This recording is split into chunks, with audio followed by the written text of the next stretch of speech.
Welcome to Hochoka Podcast. Here at the outset of Advent 2025, one Indigenous theologian invites, instead of rushing toward the baby Jesus, hang back with the prophet Isaiah. There are lessons and hope to be found here. Let's learn. Hello, Medaki AP, and welcome to Hochoka here at the center of St. Joseph's Indian School's campus. I'm Scott Wooster, your Hochoka host.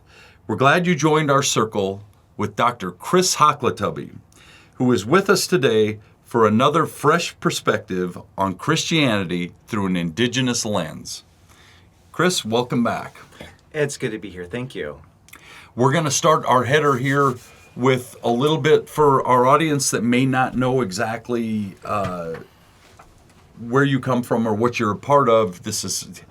We could spend years talking about this, of course, but we're going to talk about NATES, and it's on your shirt. That's why I'm pointing to your chest, but NATES is there.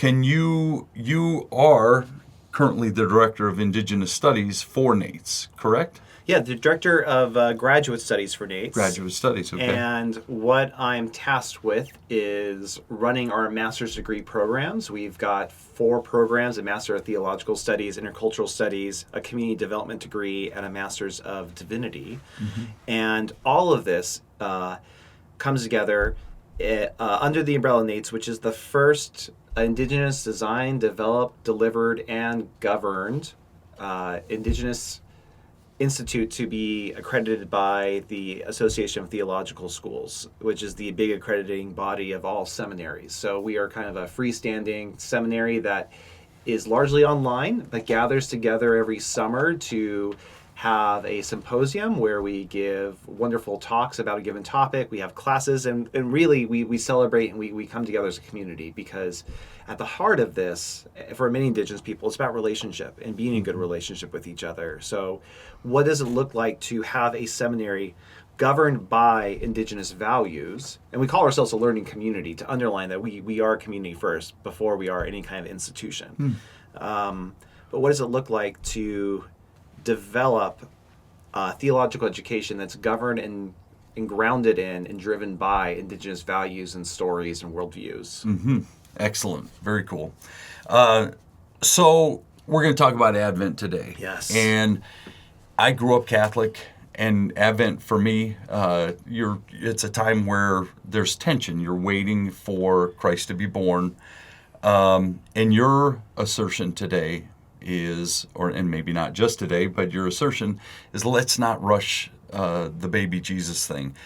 Others may not be as familiar with this, but let's just start with Advent 101. Let's talk to our audience about what Advent is, how you frame that. Yeah, so I grew up in an evangelical tradition that didn't really have a proper Advent season.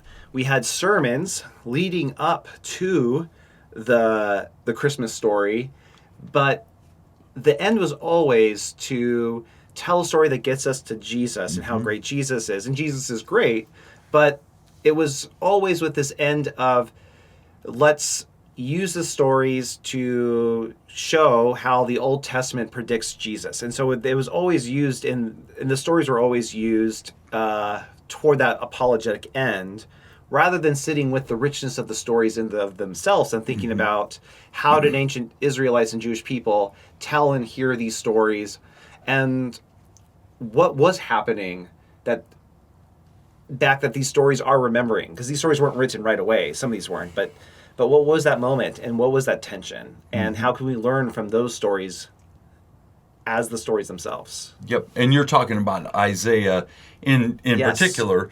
So you're in fact you're talking about chapters 7 and 9, which you may even have drawn up on the computer right now. I wish I had them memorized for y'all, but it's going to be better if I read these passages. And these passages are classic passages that come up during the season. So I'm a Presbyterian now, and in the Presbyterian Church we have a lectionary that invites people to read different selections of the Bible at different seasons of the year. And usually in the Advent season, selections of Isaiah are read that reference the naming of children that Christians have said, well, this is predicting Jesus. That says there's a fair maiden, or in some translations, a virgin, that is going to have a child, and its name is going to be Emmanuel, which means God with us. Or that there's another child that Isaiah names, and he says, this is mighty God, wonderful counselor, Prince of Peace. And then we just fast forward to the Jesus story. But what I want to say is that there's actually this really beautiful and kind of funny story that these passages come from, that when we divorce them from the story, we're missing a whole lot of the richness there. So I say, let's slow down and let's spend time in 732 BCE and listen to the story itself. Sounds good. Let's hear it. So to provide some background, to set the table, the Israelites have divided into two kingdoms. There's a northern kingdom, which is the kingdom of Israel, and there's a southern kingdom, which is the kingdom of Judah. Now, this whole land effectively has been conquered by the Assyrians, which is an outside imperial force, really, that has taken over the Mediterranean area. And they have to pay large tributes every year to the Assyrian Empire. So the Israelites with a neighboring kingdom say, we're tired of paying this. God has promised us this land. Let's rise up in revolt. Now the king of Judah says, I'm not going to do this. This is foolish. We're going to lose. And so Israel and the kingdom of Aram bring their troops around the city of Jerusalem and lay siege to it. And they are going to attack against their own ally in order to remove King Ahaz and to put in a puppet king who will come with them to fight Assyria. So this is the table that's set. And so the scene drops us into a moment where the king is walking around with his counselors and calls the prophet Isaiah, and he needs some advice. And Isaiah is like, look, man, God is with us. What kind of sign do you want? And King Ahaz is just so depressed. He's looking at this as like, I'm going to lose. I'm going to get killed. It's like, I don't want a sign from you right now. Like, I don't know what I want. And Isaiah comes back to him and says, boy, do you think God is as helpless as you think everyone else is? Like, no, we are going to come through this. I know it looks really dark right now. I know it looks like we are going to be sitting in siege for a while, which is going to lead us to starvation, which is going to lead us to society collapse because we're going to turn against each other. But we are going to make it through. So see this young woman right here. In the Hebrew word, it's a young maiden. It's not virgin. The later translations will make it virgin because it's just too rich of a parallel to get to Jesus. But it's a young maiden. It's like, this young maiden right here is going to have a child. And its name is going to be Emmanuel, God with us, because God is with us. So pausing there, what's really fascinating is that when you think of like the list of powers that prophets have, baby naming doesn't really show up in your common list of this is what prophets do. They name babies, right? But we bring in indigenous culture, we think about, man, a lot of indigenous tribal cultures have such a significance, place such a significance on the meaning of names, right? The Hopi have a sunrise ceremony that involves cornmeal where they give a baby a name after it's been, and it's not right at the hospital or they let the baby live a little bit and a name comes to them. And in a lot of other traditions, you were given names throughout your life at sacred moments. And this is not just true for North America. This is true in Africa with tribal societies. I was just meeting with someone who had spent a lot of time with the Maasai. And he said, the Maasai people, they don't use first names. Like I was,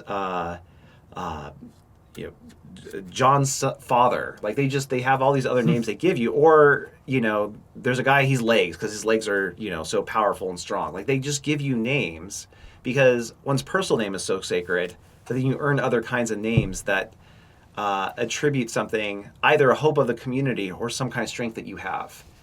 So knowing these patterns, these indigenous patterns of naming, we can kind of come to a deeper appreciation of what like Isaiah is doing here by placing the destiny of his nation, the hopes for this nation, within the power of a name upon this child.